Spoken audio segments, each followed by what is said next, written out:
Now is a news magazine show produced by students at the Cal State Fullerton campus.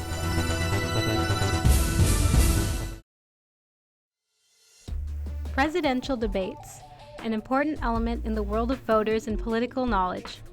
Ever since the first televised debate in 1960 with Richard Nixon and John F. Kennedy, presidential and vice presidential debates have had their fair share of memorable moments. But how have they changed over time? The debates have become more professionalized. The candidates take them more and more seriously. They rehearse more. They become a main event in the campaign season. I think it's changed so much because years ago you had the radio broadcast of the debates, and certain people would say one candidate won this debate based on the radio, but other people would say no, this person won because I watched it on TV, like in black and white. But now it's just, you get to really see how each person interacts with one another. Back then, I feel like people listened more just because there was no TV. You know, and then once TV started, I feel like people started like looking more than listening. And then so now I feel as though people make more judgments by seeing how the president looks or like how the governor like responds to questions other than actually listening to what they're saying. I know they do different formats now, as we've seen, like the audience gets to ask questions, which is cool. Sometimes they're sitting, sometimes they're standing. So I guess that format of debate is different. We expect, as voters and the media, expect the candidates 2, 3, 4, if it's a primary, it could be a lot more. We'll get on one stage together, whether it's on radio or TV or the net or something along that line, and have an interactive aspect where somebody is there asking them questions and they have to answer on the spot. That was not always the case in American politics. A lot of information is discussed during the debates, and at times it may seem overwhelming. But as voters, knowing what to look for is very important. There are two different things that people pay attention to. They pay attention a little bit to substance and a little bit to style. I always recommend people look at the substance because that lasts longer. Some people are going to, style is something that's going to wear off after a while. When I watch the debate, the number one thing I pay attention to is composure, delivery. I'm big on delivery. If people seem like they're composed enough to give me a well-responsed answer and they can carry themselves properly, that's big for me. I like when a speaker looks confident and he can give you the assurance that he's well-rounded and he knows what he's talking about.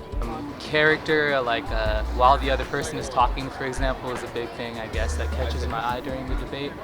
Their reactions of just what the other person's saying, and you can kind of read or measure how they feel or how they're interpreting what is being said and how they're going to react to it. I guess I look for what they're saying, like, I don't know, I want to hear, I guess, what their, the policies and all that's going to be.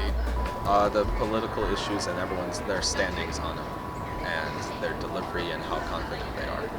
A lot of people voting who did not actually watch the debates, but everybody will tune into some kind of news, whether it be broadcast television news, cable news, a newspaper, a radio, and they'll hear some reporting about that debate. And the journalists then will pick what they believe is the moment in the debate that summarize what really happened. Now, when they do that, they're deciding for you what you think is the most important. It brings up the question, how much do debates influence voters' decisions? I honestly had like an idea of who I wanted to vote for before the debates, and then I think watching the debate just kind of like reassured that vote.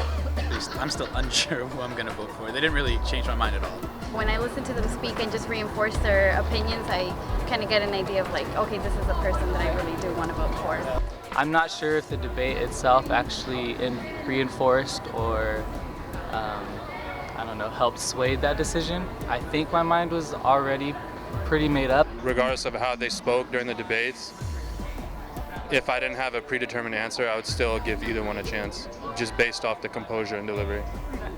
Despite everything, there's still a consensus that people enjoy watching debates. They're very entertaining. I mean, especially the vice presidential debate, I thought was hilarious.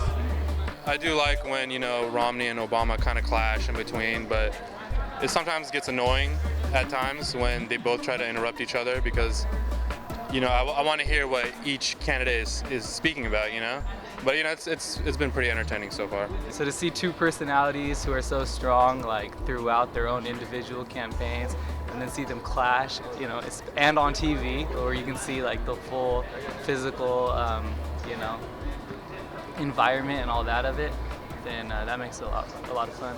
So I hope that you'll watch those debates, and that they'll help you think about how you want to cast your very first vote. So that I remember the first vote that I cast, and I felt good about the vote that I cast, that I really thought about it quite a bit. And so I hope you'll do the same thing for this vote coming up.